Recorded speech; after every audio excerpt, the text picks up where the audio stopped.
Hey, before I call the meeting to order, we got an echo. Why is there an echo? Somebody, Mine is muted. microphone,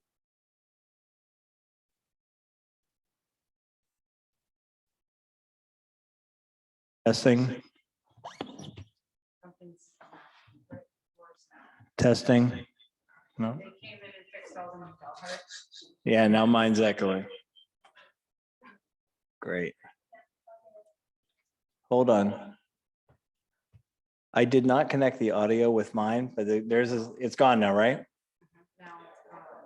Yep. Now let me re-enter.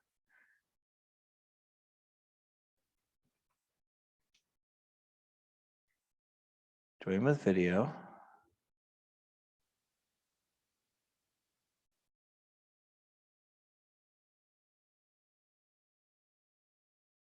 Okay. Now we're good. All right.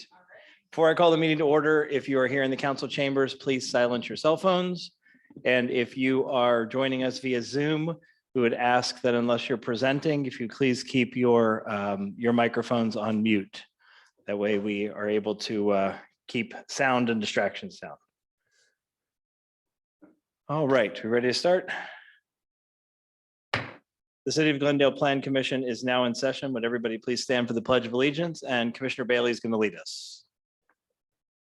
Pledge allegiance to the flag of the United States of America and to the republic for which it stands, one nation under.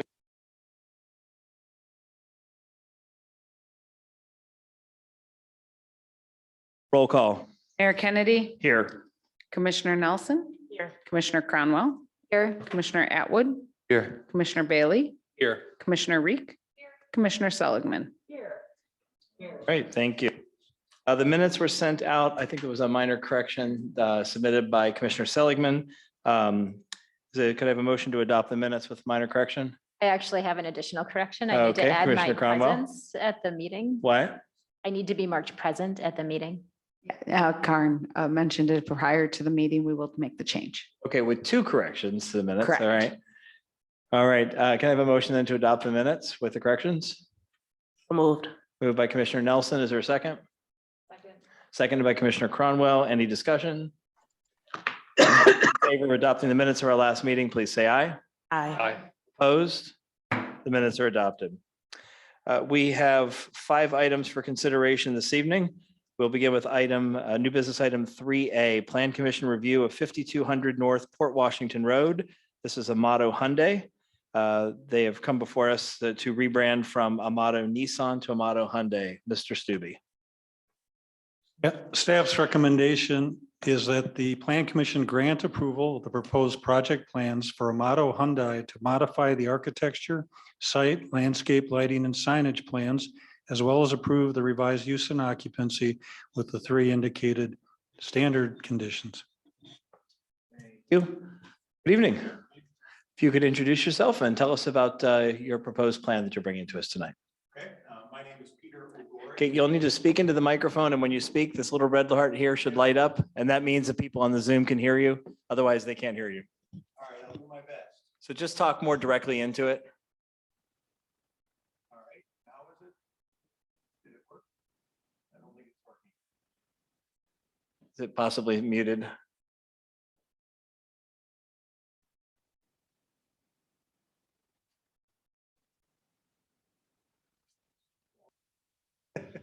Perfect. All right, perfect. My name is Peter. Yep. All right, I'll Thank you. keep trying. All right. Since sorry we've about now that. gone to live streaming everything, the microphone actually has to work. I get We it. could all hear you in here, but they can't hear you at home. So I get it. Again, Thank you. Peter O'Gorick, architect with Perspective Design, 11525 West North Avenue, Wauwatosa, Wisconsin. John Amato, here to see if we could get this approved. All right, thank you. So do you want me to share my screen or do you want me to talk through? How do you want me to present? If you have a presentation, you can share your screen, yes. Okay. I assume you're connected there, but you have your audio off. That's correct. Perfect. When I do share screen, it says the host has disabled screen sharing. Hold on one moment here.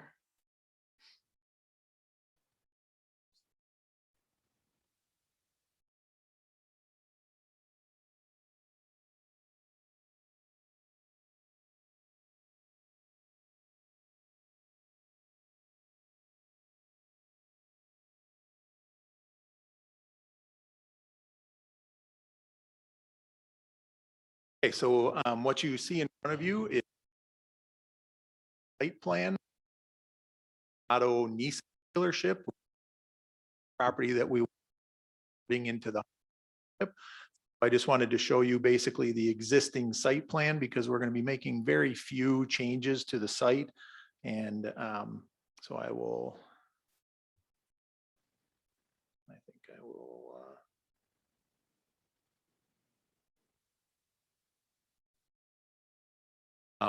So as you can see, when I flip back and forth between the two site plans, really the only modifications that we're making to the site are in the lower right-hand corner or the southwest corner of the property.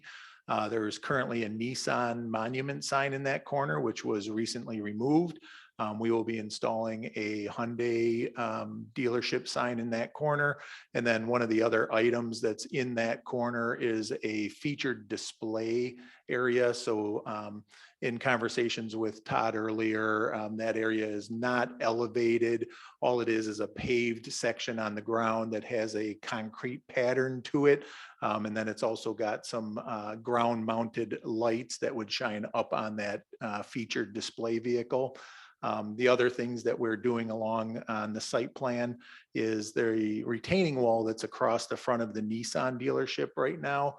There are some areas in there where I think it's been hit by like plows on the sidewalk and things like that. So we will be restoring the retaining wall back to the, to the original condition. And then there's also some paving on the back side of the retaining wall that's in need of some attention. So we'll be, fixing that as well. The area out on the north side of the site, which I'm kind of circling with the hand right now. I don't know if you can see that. Yes, we Yeah, you can see that. That is the parking area for the service center and also the body shop. We are adjusting some of the parking stalls in that area to make a little wider aisle. One of the items that Hyundai requires is that we have 2 drive-up lanes for the service write-up. And so in order to accommodate those 2 overhead doors, we're making some slight changes to the paving markings. And then really the only other item that we're adjusting is in the back of the property. The existing trash enclosure is in some disrepair. So we are, going to be rebuilding the trash enclosure. I'll take you to the next. This is basically the existing floor plan. Again, north is to the left on this drawing. The body shop is on the left-hand side. The service center is in the middle. And then parts warehouse is, also kind of in the middle. And then there's an area that is for detailing and in-building display that's on the far right-hand side. And then the showroom is up in the front. And let me get back to. When I switch to the next image, you'll see the changes that we're making, and most of those are in the interior showroom. Oh, sorry.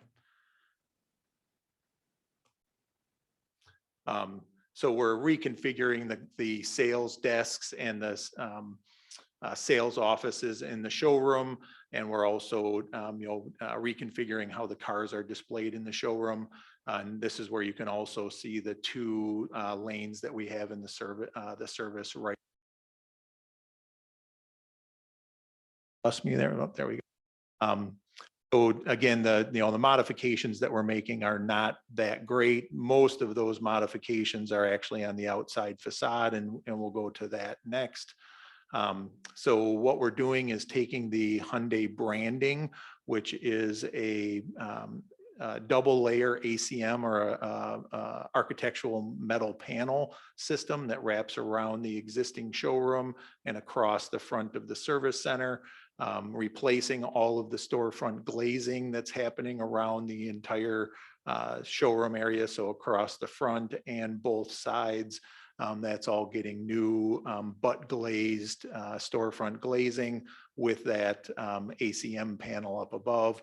And then as you can see, we have new signage that's going on as well. The Hyundai signage with logo, John Amato's name, and then also identifying the service center. We are also cleaning up the balance of the building around both the south, the east, and the north on the service center. So those areas are getting repainted and updates to the doors and things of that nature. So you'll see that there are glass overhead doors going on the building where there are currently solid overhead doors on both the south side of the building as well as the west side of the building.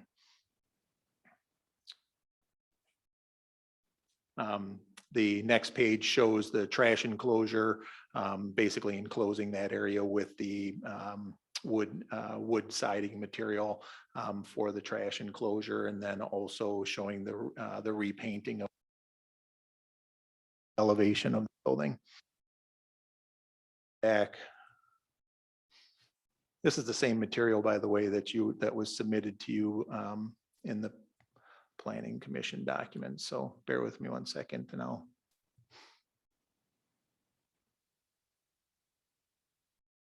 So this is kind of the overall site. Building is essentially the same as it currently is. Again, the service areas in the back, showroom up in the front. And this drawing does show how we're wrapping that Hyundai facade material around the building and then replacing the storefront windows. This is that display vehicle and the new Hyundai monument sign in the corner. Monument sign is going to be replacing the other monument sign in the exact same location. That's correct. Okay. In fact, the base of the existing monument sign will be reused for the new one. Okay. Yep. Because I know it's kind of set back a little way, so it doesn't it doesn't impede vision for people who are turning right. So. Right, correct. Yeah. Yeah. Okay. So these are some 3D images of what the front of the building will look like with the facade changes, both materials and colors. Image on the top is a rendering of what that would look like, as well as the one on the bottom. The detail on the bottom is included to show how the facade will look on John's building, which is straight across the bottom, versus the prototype, which has that little notch in it. We don't have enough building height in order to do the notch. So that's why you're seeing both of those images. Again, that's front of the building would look like. So you'll see that it's butt glazed, storefront glazing, a highlighted entrance element in the ACM panels and signage. If you have questions about the building materials, we have those in the presentation as well. This is that display vehicle, and a little bit about the lighting. Hyundai does have electric vehicles, so we will have a charging station on site for electric vehicles, as well as inside the building where the electric vehicles are maintained as well. There's a charger in there as well. And then there's also obviously the color elevations of what that building will look like. So with that, I'll turn it over to any questions. All right. I guess I'll ask the first question of Mr. Amato. What prompted the change from Nissan to Hyundai? Hyundai, the future of their product, they have a really a great electrical plant, hydrogen. I think their future is a lot better than Nissan's future. We really get along with the Hyundai people, the Hyundai franchises. So own other Hyundai franchises in the area? Yes, I do. Okay. All right, cool. Thank you. That's all my questions. I'll open up to members of the commission. Commissioner Cromwell? Hi, thanks so much for your presentation. Could I just clarify, in the picture that's in front of us right now, it looks it's probably like in the evening time, but that wrap looks darker and it looks like it offers more contrast than in earlier renderings. Is this a product that has a lot of contrast, or is the intent to be rather monochromatic? I think you're talking about the ACM panel that's up on top. So it's actually a double layered system. So what happens is there's a black layer of ACM panel that's installed on the building first. And then I kind of call them the fish scales. So it's the curvilinear metal panels are applied over the top of that. So there's actually some depth in the metal panel. And then you've got the kind of the bronze color out in the front with the black color behind that you'll see through those joints in the bronze color. So I would call it a bronze or a dark brown is the color of the ACM with the black material behind. So that the picture time at the true representation, or are they both just kind of? That's, the image that you see in front of you now is darker than the color that the actual ACM panel is. Okay, So the ACM is more of a gold color. So I would say that the top image in this drawing is closer to the real color of the material. So the evening one is just, I think it's just, dark light. So. very much. Commissioner Seligman. First of all, thank you. I put it on. Thank you for the presentation. I just wanted to ask a little bit about security, since there has been a notorious epidemic of Hyundai thefts and car chases ensuing. So could you just talk about how we're going to keep the community safe from people stealing these cars and running them through our schools, for example? Unfortunately, Hyundai and Kia are the two that are Yes, the most yes. stolen I'm in the not region. definitely so. not hiding that Yeah. fact at all. Yeah. It's very true. Right now, the issue is with the key cars, the ones with keys and not the push button. Okay, so right now what we do with all the key cars are all locked up inside, so they're not going to get it. We will have 24-hour surveillance. I wouldn't, not physical surveillance, but the same as cameras, the same thing we have at our on Green Bay Avenue.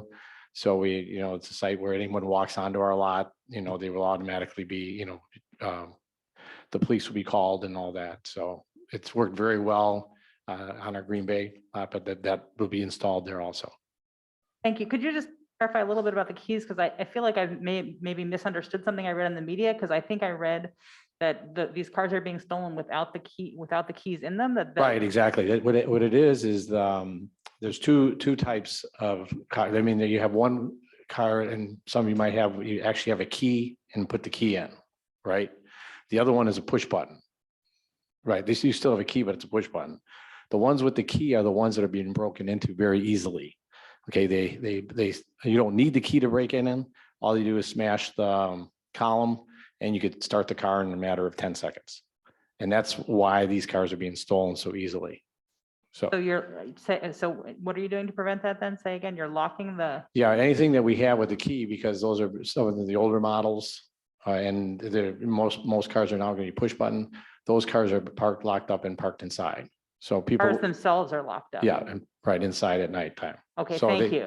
yeah. I thought you said the keys were locked up, and I was like, that's the problem. The key- No, it doesn't matter. They don't need keys to That's- take them. okay, They don't thank need you. keys. So we're very, we understand. We have a 76th Street location that is a little bit, Glendale does a great job here with the police and everything. The Milwaukee is a little bit harder. So we lock all those cars up also. Thank you for the clarification. Commissioner Nelson. Thank you all. Thank you for being here. I just have a piggyback on the question that was just asked. Is it that the keyed cars, like the non-push start cars, those are the ones that are more so used vehicles, correct? Or no? Yeah, they're more of our older, the newer cars are more push button. Okay? Correct. But there still are lines that still have the keys. Yes. Okay. I guess what I'm trying to find out is there a metric of the ratio of vehicles that would be key entry cars opposed to push start cars? Like, will you continue to have enough space to lock those vehicles up? Yeah. Or, okay, so there is enough space there? Yes. Okay. Yes. I mean, we are very diligent about what cars we're gonna stock and what we're not gonna stock. Okay, and then I just have one other question about the parking in the front exterior of the building. Is it angle parking or is it straight parking? I couldn't tell from the markup. Straight parking right now. Well, will it be Yes, straight? yes, It will yes, be? yes. Okay, thank you. Commissioner Atwood. Quick question for the trash compactor or the trash enclosure area in the back. There's no trash compactor in there? It's just a regular, okay, so 6'2" will do. Yeah, and then maybe to piggyback on this conversation, not to beat a dead horse, but I think maybe the clarification comes in new model. I would imagine that new models of Hyundais that do require the key have some additional safety features as compared to the older models, I would imagine. No? No. Oh, interesting. This is a very interesting, and we could go on and on with this. This is only a Milwaukee issue, believe it or not. It's not a national issue. It's a Milwaukee issue. Commissioner Nelson? Well, I will say it is an issue in Madison as well, mostly because, so it's an issue, but I think what you're trying to get to is that you have a solution for that issue. I'm not gonna, but what I'm saying right now is it's gonna be an issue all over the country. I'm not gonna say it isn't, but right now this is where everything is. My fellow Hyundai dealers that are in Ohio and all over, they don't know anything about this. They don't know anything about this. Milwaukee's on the cutting edge is what you're saying. In a bad way, yes. Milwaukee and Madison at that point. Yeah. Any other comments from the commission? All right, we do have a recommendation from staff that we grant approval of the proposed project plans for Amato Hyundai, subject to the 3 conditions on our recommendation from staff. Would someone like to make a motion to approve? Moved by Commissioner Reek. Is there a second? Second. Second by Commissioner Atwood. Any further discussion? All right, all those in favor, please say aye. Aye. Opposed, Aye. no. Motion carries. Thank you. So much. Thank you. Thank you. Next is item 3B. This is Plan Commission Concept Plan Review for 4400 North Green Bay Avenue. You may have read in the paper, there was a proposal to build a large recreation facility. So they're coming before us now. They're not going to be planning to build right away, but they wanted to discuss with us their concept plan. So now, Mr. Stubbe, is there anything more you wanted to add? Not particularly. The commission would just be making inquiries and comments this evening. Okay. Good evening. Evening, Mr. Mayor. Good evening, Plan Commission members. Thank you so much for having us here to share with you the vision for something we think will transform these 2 municipalities. I'm Frank Cumberbatch. I'm the Vice President for Engagement at Beta Philanthropies and one of the founders of this project. Mr. Mayor, thank you for having me and Plan Commission. My name is Damian Bookman. I'm the founder and executive director of the Ability Center and the proud partner to this fine gentleman on my left. Let me get into just a little bit of background about who I am and what our organization does, and maybe why Mr. Cumberbatch picked up the phone to give us a call about a week into last year's beginning of the pandemic. So you can see by the picture here that I've shared, this is me playing with a fine young lady in Sun Prairie who has Down syndrome. And so we do a thing where our goal is that everybody deserves to play together. And our goal for the greater Milwaukee area is to make it the most universally inclusive recreation destination in the country. Now, what a lot of people don't know is arguably our organization has already done that. And we've done that. I think the most important thing in anything we all do is the why. So I myself had bone cancer when I was 13 and 14. I've had 26 knee replacements and revisions. I will have my 27th in December. So when I walked out of the doors at Children's Hospital at 15 years old, my journey didn't end. And I've been asking since that time, where do I go to continue to be well? And where do I go to continue to be included? And where do I go to continue that as an individual in the community? And where do I go to continue that as a father with some kind of limitation where I don't have to tell my boys, we can't because dad can't. And so I'm excited to show you a little bit of what this opportunity is, but also what we've done and kind of the wins we've already had in our community.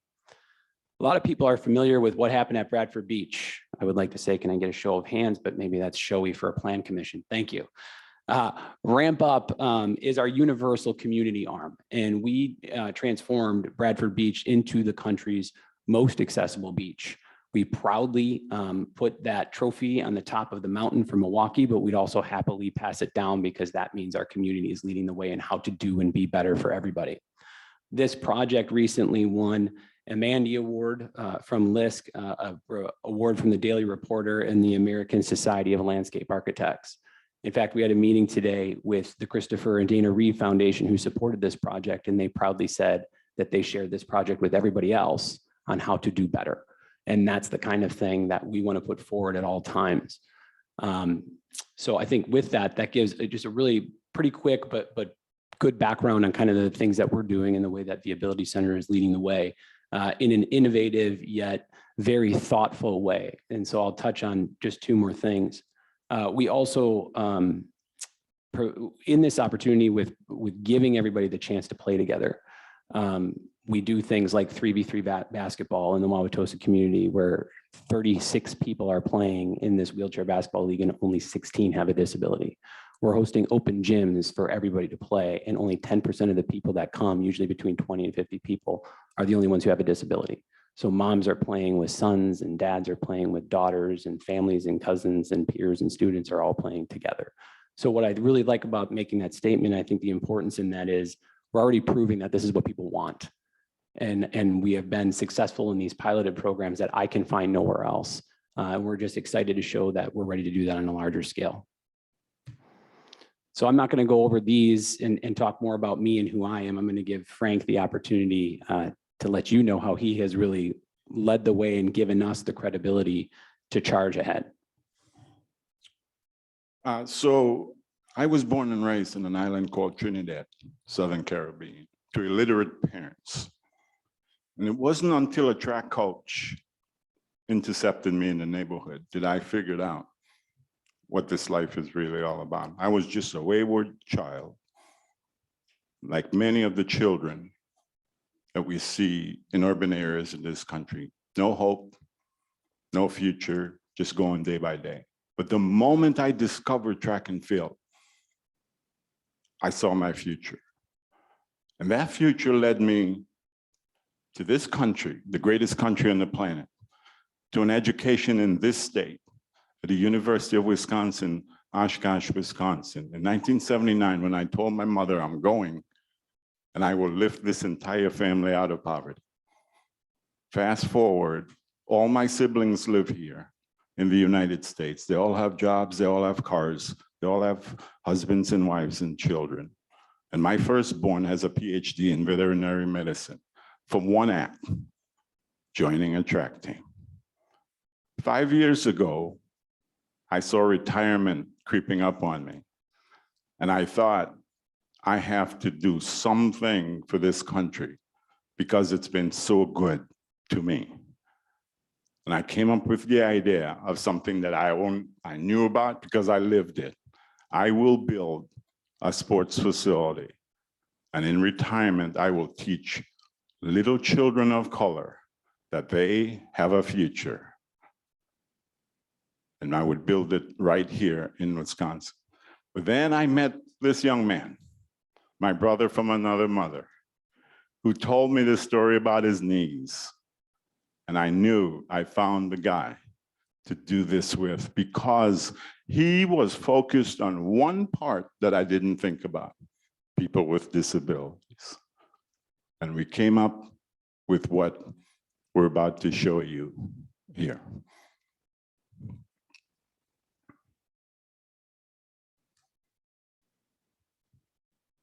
Next slide, please.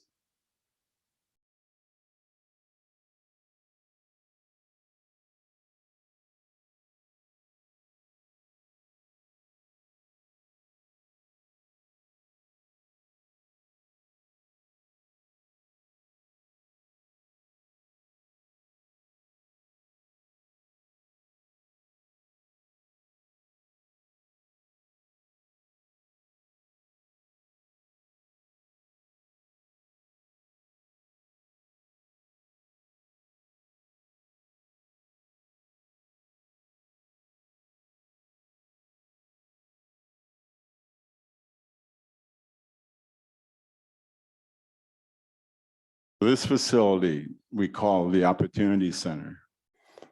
because that's what we want to do. Give every person in Glendale, Milwaukee, Shorewood, Whitefish Bay, and the surrounding areas, everybody from birth to death, the opportunity to come to a place where we can interact, where we can play, where we can talk, where we can just get along, at the same time, get fit, be healthy, and make this place, these communities, a better place. The map you're looking at is the site of the facility. As you can see, it's bordered by 43 on the east, Green Bay Road on the west, Capitol Drive, and your municipality cuts right through it. And that is why we're so happy to talk to you about it today. And by the way, we have the green and the purple colored parts of the site. We have acquired, paid for, and we have those properties in our possession. And this is what it would look like. Of course, it has a track because that's what I know. It will contain basketball courts, volleyball courts, rooms for strength and conditioning, coaching of football, baseball, basketball, you name it. But I must admit, believe it or not, with all of that, it's really not an athletic facility. Because what's missing in this rendering is the second floor. And that is where the secret sauce will take place. That is where we will feed the children when they come, before they practice. That's where we will go through their book bag and help them with their homework. That is where we will talk to their parents. We will hold parent-teachers conference there if the parent doesn't want to go see the teacher. That is where we will teach coaches to coach a 90-year-old and teach a different coach to coach a 9-year-old, because they're two different human beings. And so by doing that, we will create the only urban facility that looks like that and feels like that anywhere in the nation. And we're here to ask you to join us, work with us to make that happen, because these two municipalities will be much better off for it. Thank you so much for the opportunity, and we'll stop and answer any question that you may have. All right, I'll start Commissioner Cromwell, first hand up. You guys, I have to say, this is truly a really exciting proposition for a lot of reasons. I happen to be a pediatric OT. You are literally serving all of my kids because I work in Milwaukee. So I guess the first question I have is, who else are you working with as a consultant, particularly from the accessibility perspective? For instance, for parking, any unique needs that families might have that we might overlook because we don't live that reality? That's a great question. Thank you for that question. I think one of the most amazing things about this project at this point is people with disabilities are the ones who saved it. So Independence First came in as a partner to be one of the guarantees for our loan with the MEDC. An individual on my wheelchair basketball team who was blown up in a natural gas explosion in his house and is now paralyzed was another guarantee. My brother-in-law, and I have a niece and nephew on the autism spectrum, are one of the other guarantors. And then I myself have a disability that is, it's unheard of, the fact that I still even am walking on my own two legs. So universal accessibility inside of this space is at the forefront of everything we do, because if it works for somebody with a disability, it works for the able-bodied public. And one of the things we always talk about is that all of us are simply only temporarily able-bodied, whether it's disease or accident or the aging process. None of us can escape the need for greater access, period. So if you enjoyed it when you're 9, you're going to enjoy what you loved at 9 in your 90s. The question is, are you going to be able to do it? It's a great question. And I also want to answer it in maybe a non-traditional way, which is that ADA accessibility is not inclusion. And the way we look at these things is by looking at the individuals and what their needs are. And truly, myself and the team at the Ability Center are leading the way in a lot of these spaces, and people are asking us how and why and the direction to go. So that's the goal of this facility, whether we're talking about people with disabilities or we're talking about people in the inner city or anywhere, is how do we meet people where they're at and do better by them? One of the things Frank didn't mention, which I just think is really important, is facilities like this dot the country, but they usually are dotted in suburban, if not downright rural areas.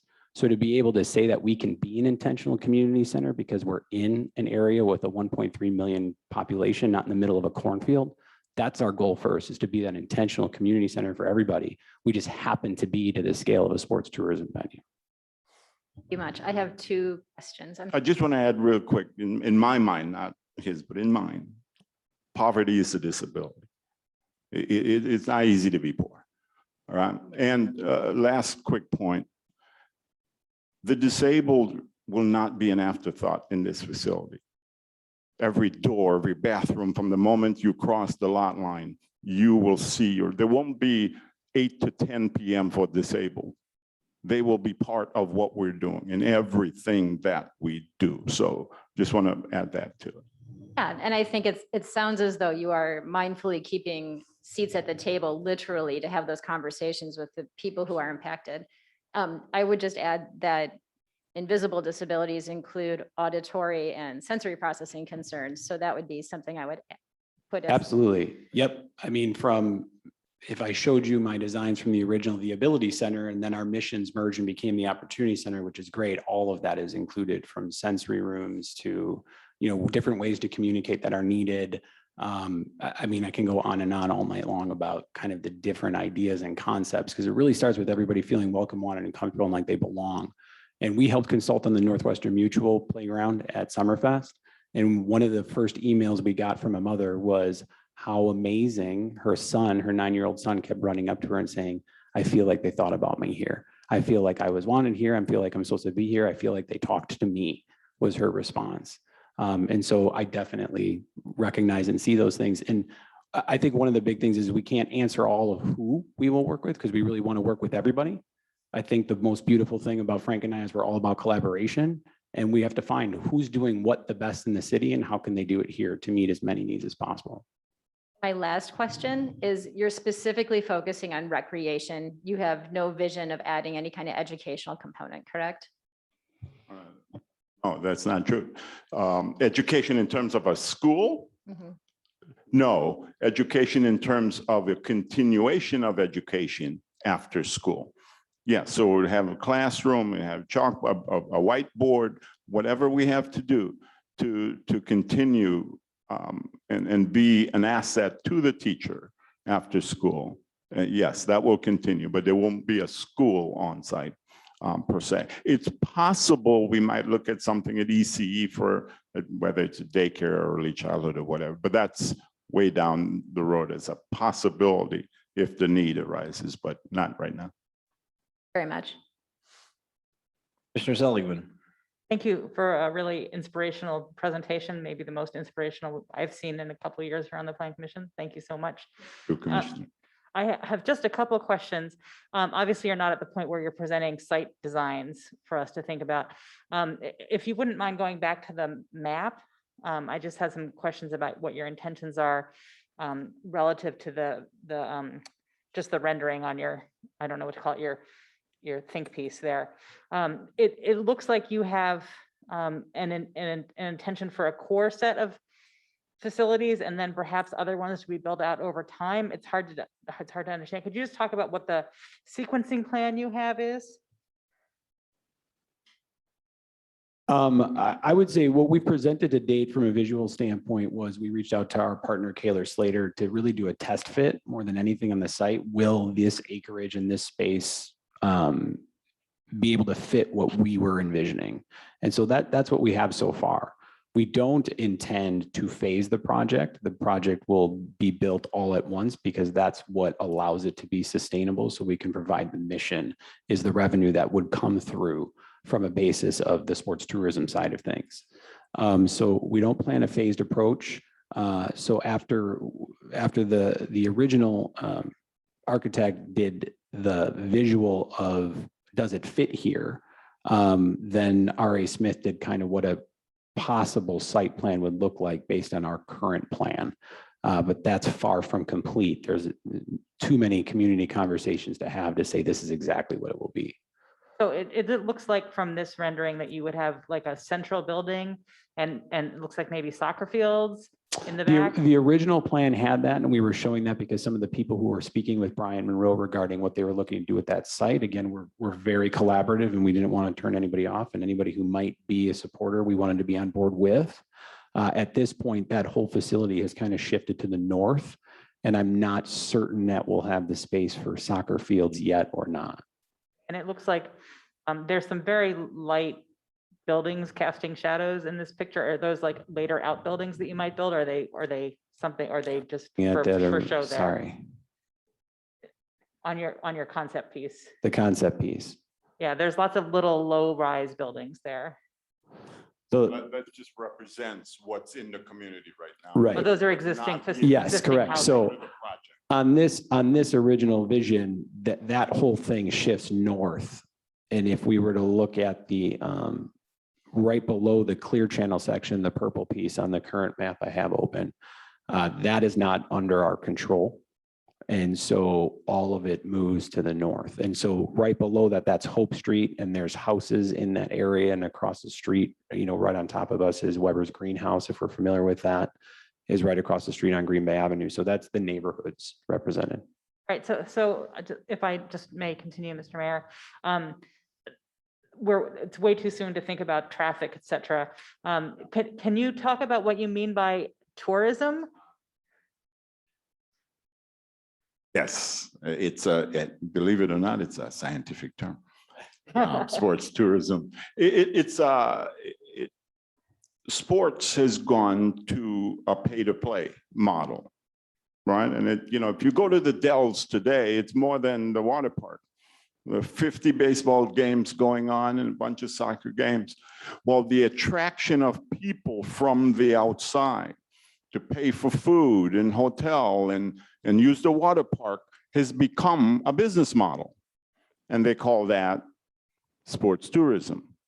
Well, I'm a track coach, and we take all of our local money every year and we travel to somebody else's town and give their hotels and their food and their track and their restaurants our money. We want to turn that model around, and we want people to come to Glendale and to shop at Bayshore and to come here and bring their money here and use our facility, which will be no less a quality than theirs. And therefore the inward flow of people will be part of that sports tourism. And that becomes a part of our revenue generation on a Friday or Saturday evening to help sustain the operation of the facility. We intend to turn nobody away from this place.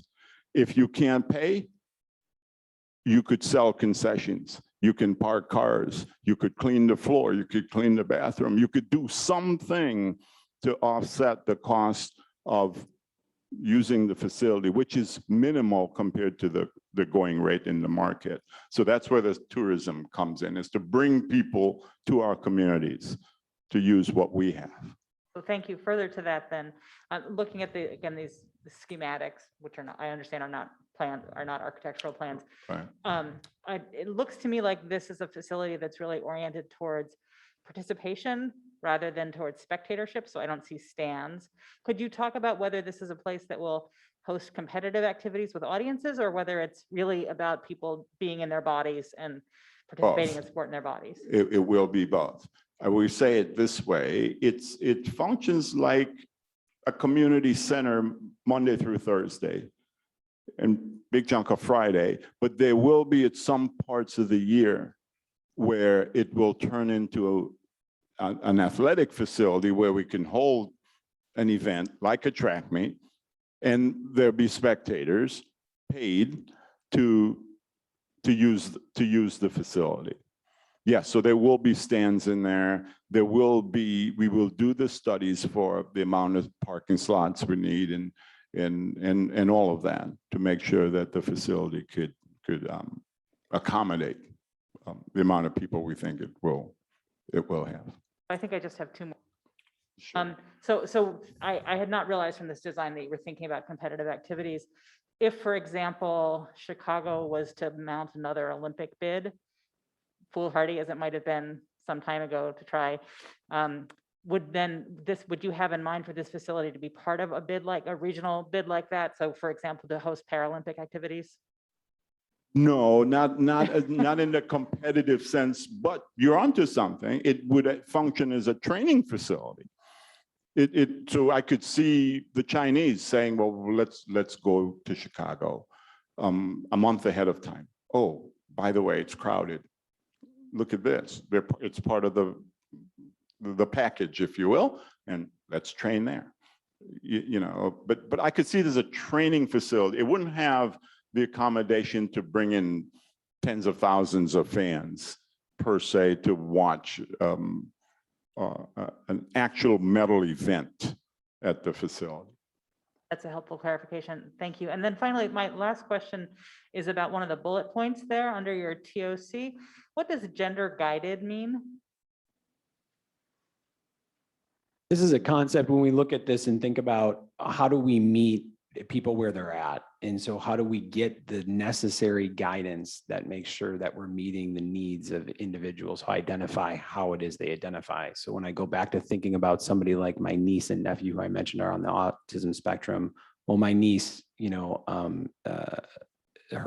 their pronouns are they, them. And I've come very in touch, as well as I have an athlete who is born with spina bifida who plays in our wheelchair basketball league, who played for the women's team for Whitewater and has recently transitioned in the same manner.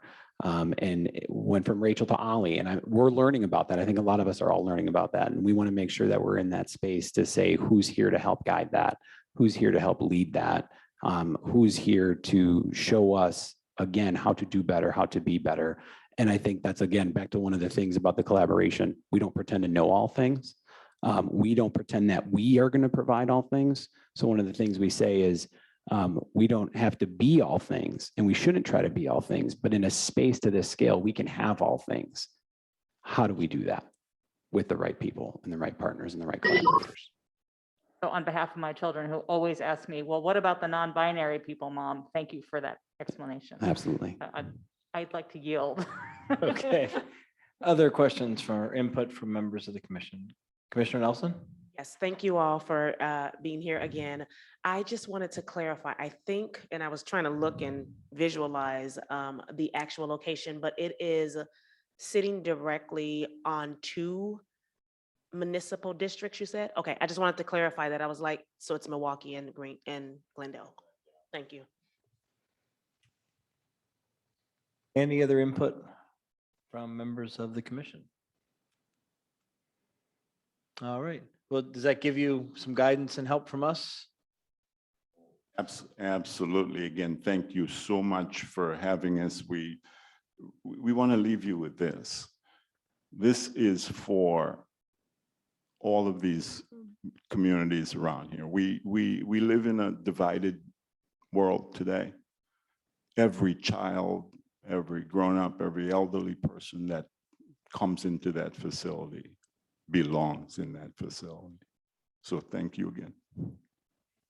I guess I would just include with, do you have like a timeline of when you're planning to come back to us with a formal proposal? I know I met with Damien a couple weeks ago.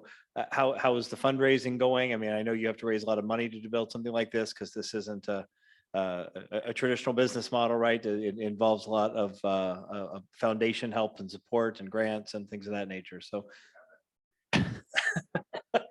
And if I can add to that, if you have any, I wouldn't say that we're done at all. Like we really need a lot of input from a lot of people, both from municipalities and the community.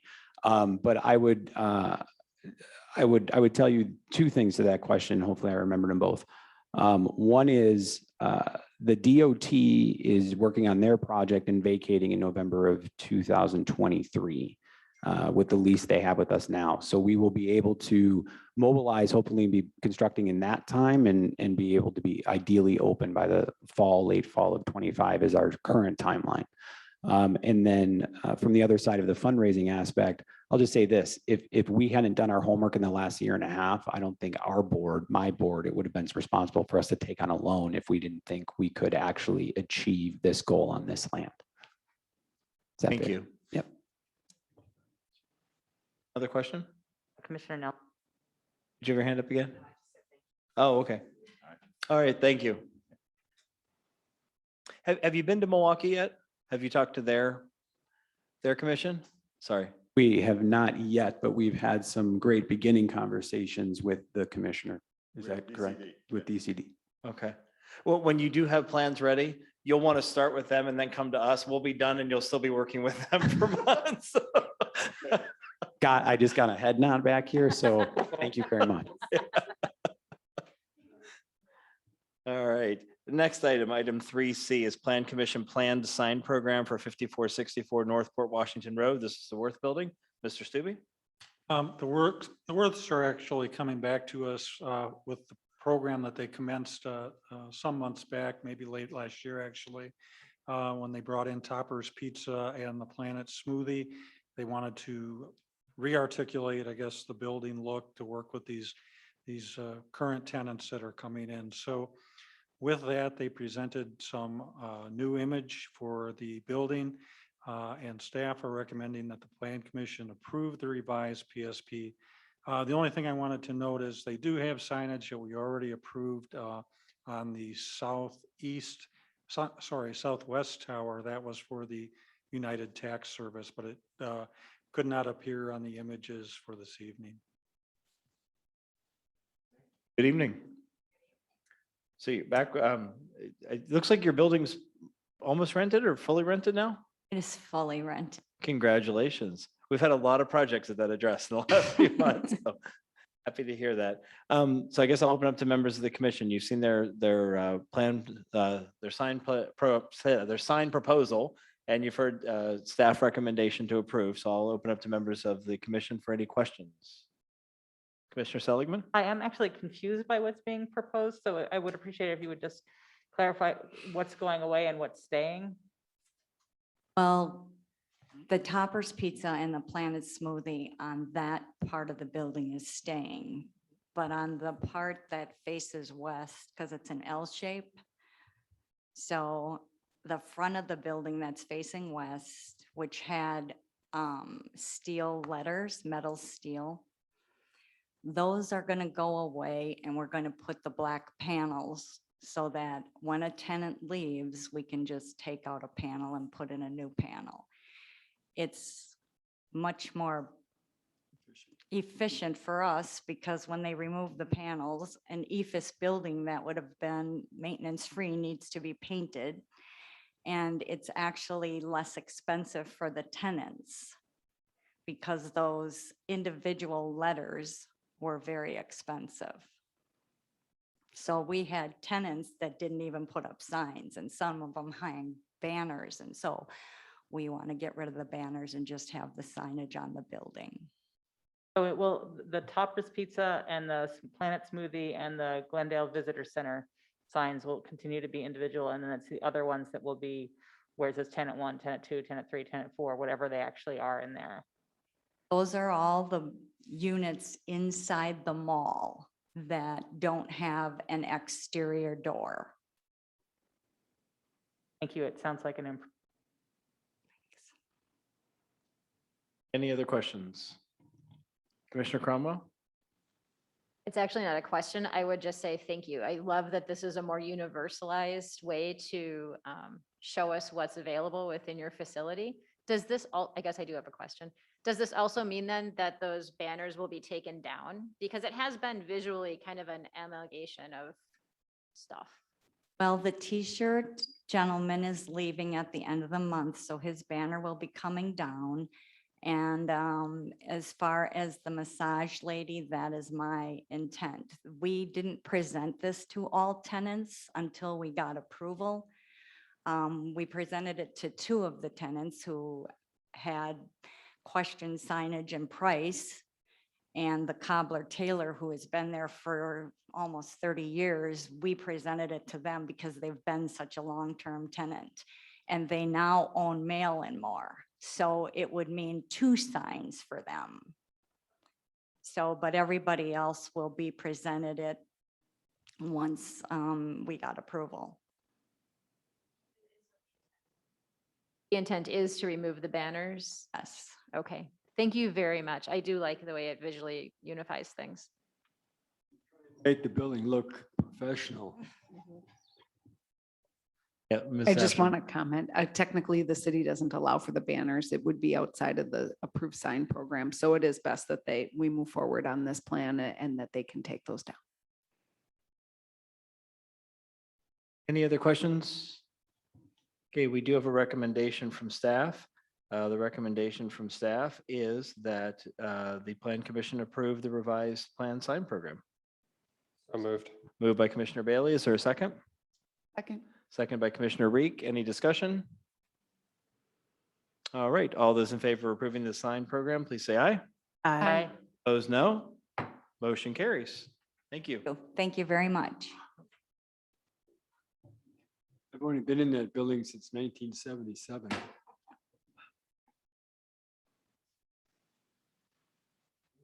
Next is item 3D. It says Plan Commission review for 210 West Capitol Drive Outreach Community Health Center. Mr. Stubbe?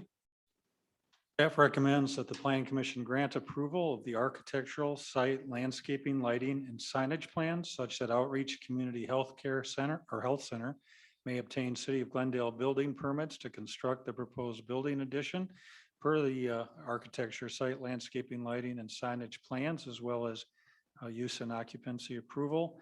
We've got 12 requirements there. Most of these are related to the intermunicipal nature of some of the infrastructure, the public infrastructure and stormwater management review. So we're just trying to encompass those so that all those get taken care of appropriately between our 2 municipalities. This is one of those many properties along Capitol where the front part of the property is facing Capitol Drive is in Milwaukee and the rest of it is in Glendale. Okay. All right. But the building itself is in Glendale. Most of it. Most of it. Okay. All right. So somebody here representing the Outreach Community Health Center. Yes, this is Connie Palmer, the president and CEO, and then I also have the architecture on that's on, as well as our owner's rep. Just want to give you a little information about Outreach, and then I will turn it over to Folimer and Wes. Outreach is a full-service healthcare center that's located on 2nd and Capitol. At one time, we were named, our name was Healthcare for the Homeless. We still service the homeless population. However, we're full service, primary care, behavior health, and we've been around for about 37 years, just to give you a little idea about what Outreach does as a whole. Now I will turn it over to Folimer.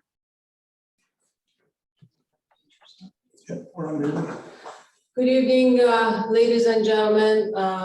This is Folimer Norzad and Wes from Continuum Architects and Planners. We would like to request to be able to share our screen so that we can continue with our presentation for you.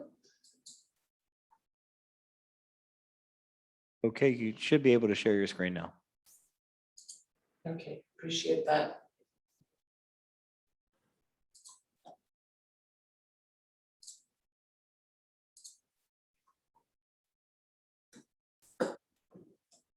Okay, let's go to the next slide. All right, just a little overview. As you mentioned, this is one of those properties that resides a little bit in Milwaukee, and majority of the site lands in the city of Glendale. This overview with that red line clearly identifies how the site is divided. The new building, which we will look at very soon on the site plan level, for most part lands into the city of Glendale. Currently on the site, there is an existing facility. Outreach Community Health Center occupies a 2-story structure there with multiple tenants, but the majority of space is occupied by the health center as they're providing services to their clients. Additionally to this site, they have another facility on Capitol Drive that the purpose of the project is to combine that facility on the site, hence the reason for building this addition and combining the two facilities internally in order to function more efficiently and serve their clients on this site. On our new site plan, give you a little bit of an overview as to how things would lay on here. This is also our shows our landscape intentions, although a full landscape plan is submitted for review to the staff. The entrance to the site is off of a frontage road, and then from there, there is an existing entrance to the parking. All of that parking in the back, north side, and along the west is existing.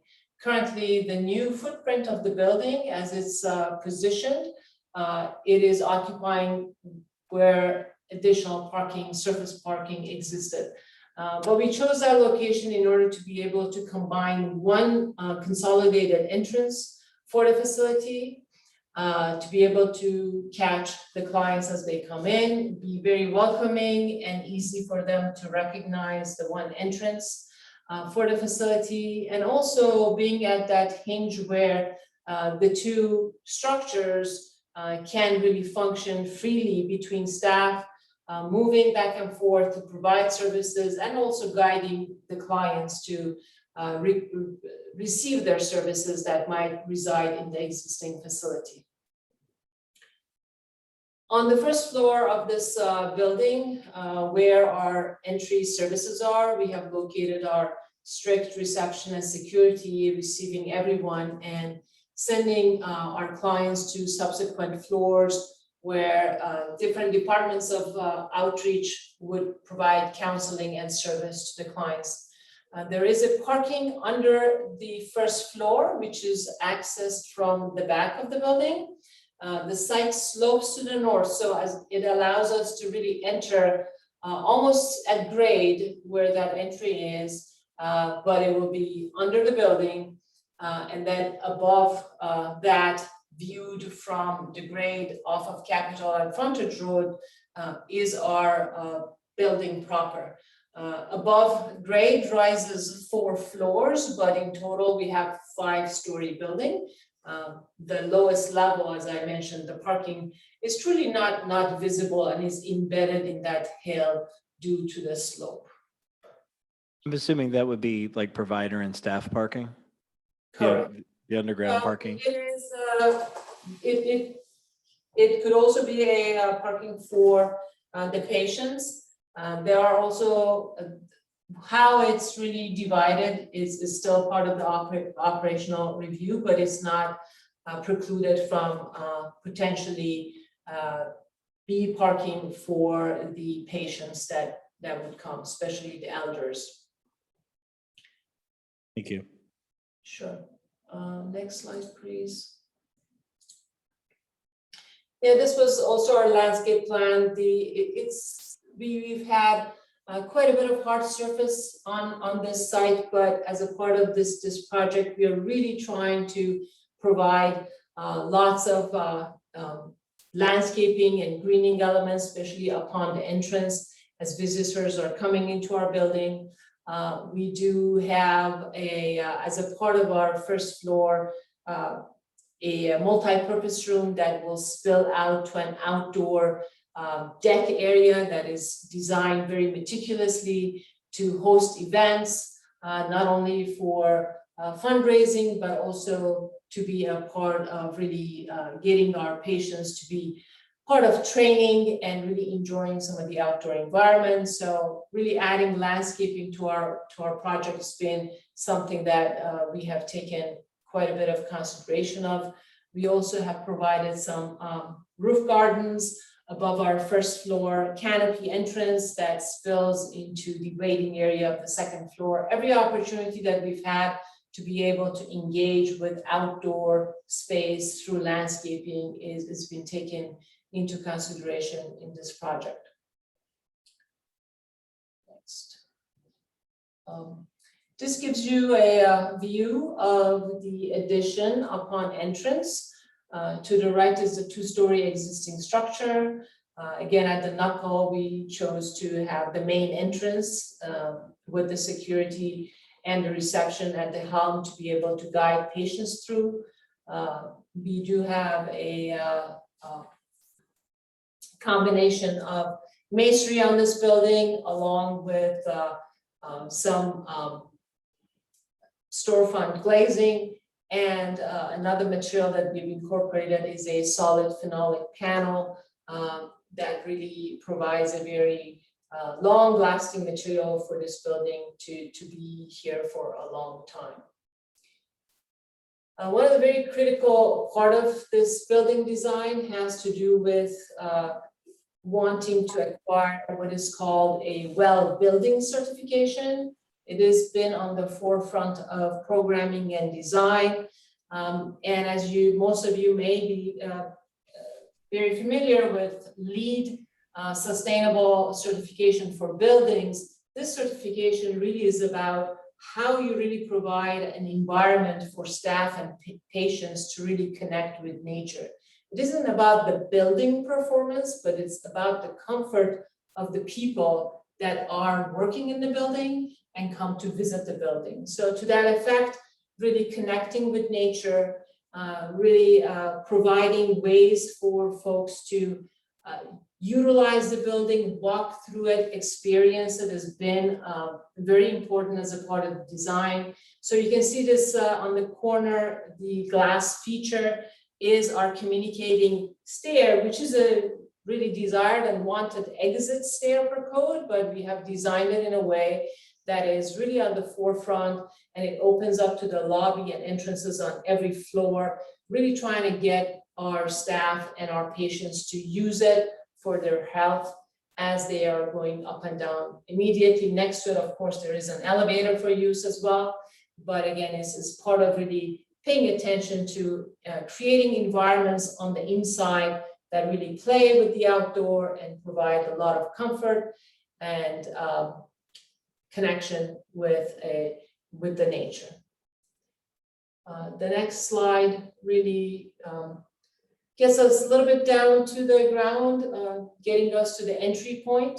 The roof garden that we've talked about is above this red canopy, and you can see the glass on the top is open to the waiting room of the second story, where the waiting room on the first floor also opens up not only to this front, but at the back opens and looks through that other patio garden area that initially we talked about. Next slide. This is kind of standing west away from the building, looking at the span of facade along the west side.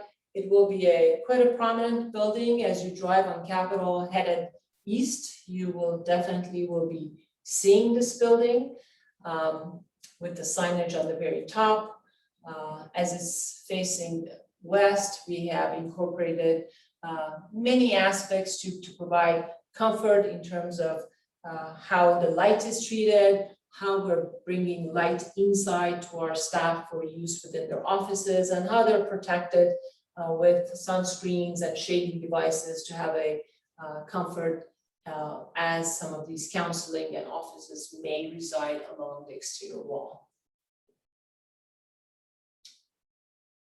A view from north side of the parking lot, looking back, you will get a glimpse of what we talked about in terms of entrance to the underground parking to the right. You also experience that slope that I talked about and the terrace on the very top that opens up to those multi-purpose room with the large span of glass. That is going to be a space to be interactive for staff to be able to have their lunches there, to have curated events, training for folks, and how it connects to the building to its east. Next. Just a board to share with you the material, the brick that we've used. The colors are very earth tone. They are trying to be timeless and very toned down so that it is going to be a building that everyone can enjoy for many, many years to come. Is there anything else? Yeah, these are elevations, but we've kind of shown you the overall image. These are more two-dimensional drawings. Why don't we go back to the perspective and see if there are any questions we can respond to. All right, well, I'll start with the first question. I'm curious, what is your timeline here? Assuming the plan commission approves tonight, have you already talked to Milwaukee? How far are you along with the process of approvals from them? And then what's your timeline once approvals are complete? Sure. The timeline is to submit the drawings for plan exam review and permitting before the year ends, early in December. The hope is to get review done and really start construction as early as spring as it allows to go for footing and foundations and erect the building. So we are on track with that, hoping for approval of our concepts. Discussions with the other municipality being Milwaukee has started. Our civil engineer is Casing and Associates, and they have been in touch with the folks on that other side. We've had at least one collective meeting with DPW at Glendale with the help of Mr. Stubbe to recognize what is needed and how do we really divvy up the reviews. Both municipalities would require submittal for granting permit, although the majority of our building is in Glendale. We believe that our stormwater and the MMSD would be reviewing that portion of the building and then subsequently submit it to Glendale for their review as well. Okay, so that was my second question, was the stormwater management plan that you've submitted, that has not yet been through approvals with MMSD or the DNR, correct? No, we are not at that level, but we have started coordinations and have made contacts. We are hoping to get past this stage so that we really dive into CDs and really have some of those technical discussions with all the important parties. Okay, thank you. I'll open up then to questions from members of the commission. Commissioner Reek? Will there be any plans to make updates to the existing building? You'll need to restate your question and speak, because they can't hear you unless the microphone comes on. Thought I was close enough. There we go. Sorry about that. Will there be any plans to do any updates to the current building? Well, as the two buildings touch, there needs to be definitely some attention paid to what happens of that condition, but for most part, no. That building is operating, the departments that are there will be staying, and we just need to mitigate where we connect to make sure that at that point, those demolitions and rehab at that zone is done correctly and timely. Thank you. Actually, I'm going to piggyback on that question. So the existing building is an older building. Will there be any facade updates, even painting or anything, because you're building a very beautiful addition to it? Will there be any updates to the current building to sort of, I guess, match the level of freshness and newness that the new building is going to bring to the site? That's excellent question. There's been many conversations about that. With this submittal, I know if anything needs to be done to that, it would have to come from operational budget that would be allocated to it. But I know that the conversations about that has been in place, but with this submittal, we're not addressing it at this point. Okay, thank you. Good evening, committee. Oh, sorry, go ahead. Good evening, committee. My apologies for not having my camera on. But my name is Michael Amem. I am the owner's representative for Outreach that is handling the development project of this new addition. And we do have monies built into the development budget right now for minimal improvements to the existing building, painting being one of those that we are considering. But to follow Mike's point, it is an operational line item that we're looking at. So we've also talked about potentially doing some modifications to signage in front of the existing building as well. So we're still working on what those final details will be, but the plan is to improve the existing building as part of this development to some extent. Okay, thank you. Commissioner Atwood. Excuse me. And when you say plans to improve the existing building, are you specifically speaking about the outside and the facade, or painting in the interior? I can answer the interior. We did we did receive some dollars from HRSA, which is our government funding that we receive for our program. So all of those dollars will be covering the internal of the current building. For the record, I mean, I had the same thought as both of you, and I'm obviously new to the Planning Commission, but for what it's worth, that kind of jumped out at me right away too. But yeah, I mean, on the other hand, though, I will say I really like what you're doing. Love this design. I've been driving past this building for 30 years, and it's really wonderful to see, and love what you guys do also. Thank you. Thank you so much. Commissioner Seligman.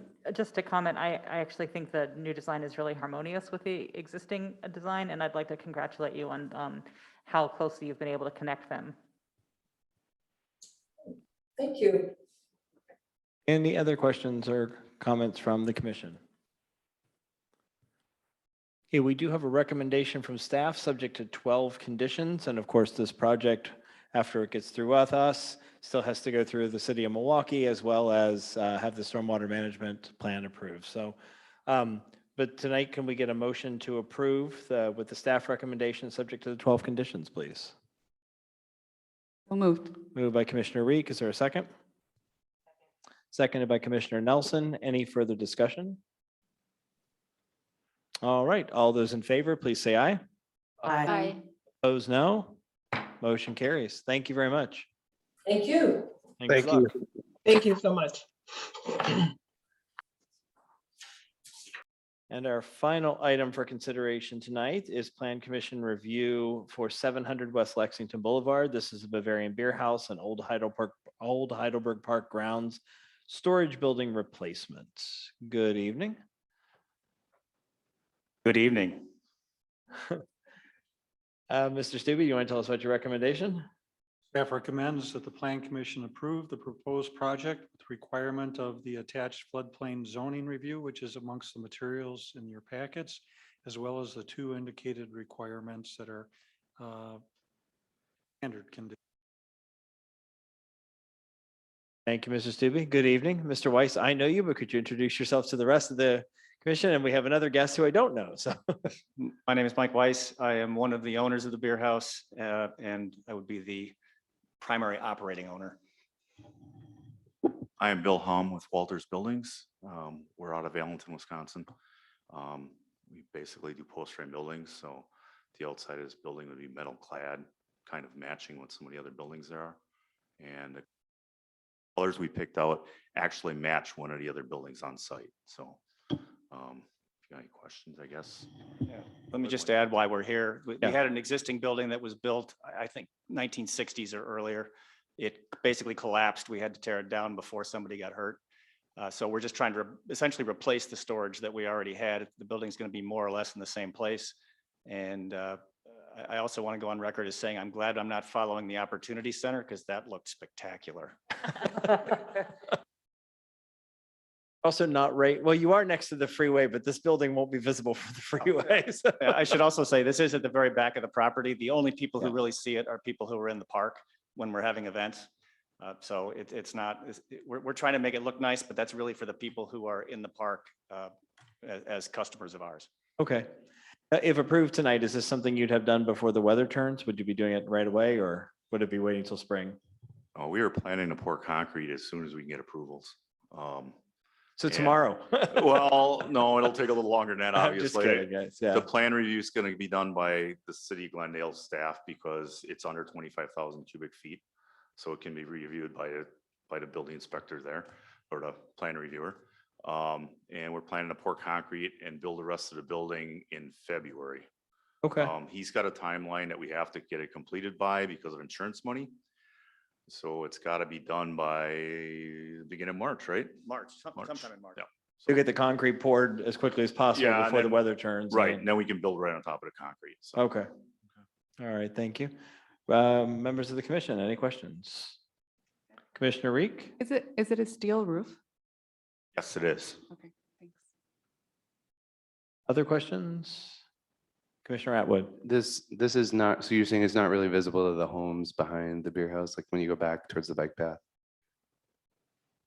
I think it's visible to one or two. Yeah. There's the road that cuts along the river. Mhm. And I think there's one home directly adjacent to our property. So it would have basically the same visibility as the old Yeah, building yeah. had. Yep. Yeah. Okay, great. This one's new and not falling down, so, or would be new and not falling down, yep. All right, other questions? All right, we have a recommendation from staff, subject to two conditions. Would someone like to make a motion to approve? Moved by Commissioner Atwood, is there a second? Seconded by Commissioner Cronwell. Any further discussion? Hearing none, all those in favor, aye. Aye. Opposed, no. Motion carries. Thank you. And thank you.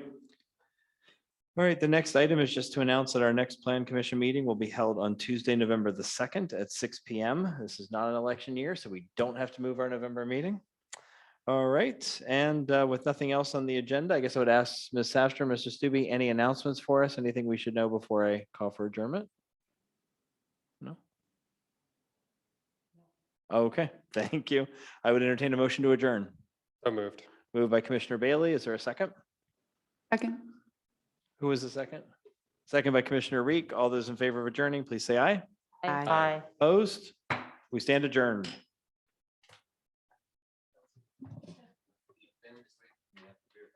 Are you serious? Our fest is over. Hilarious. Oh, okay.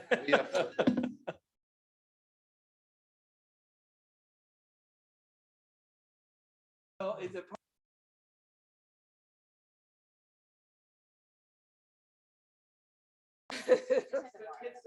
I know, right? I'm like, but why would I?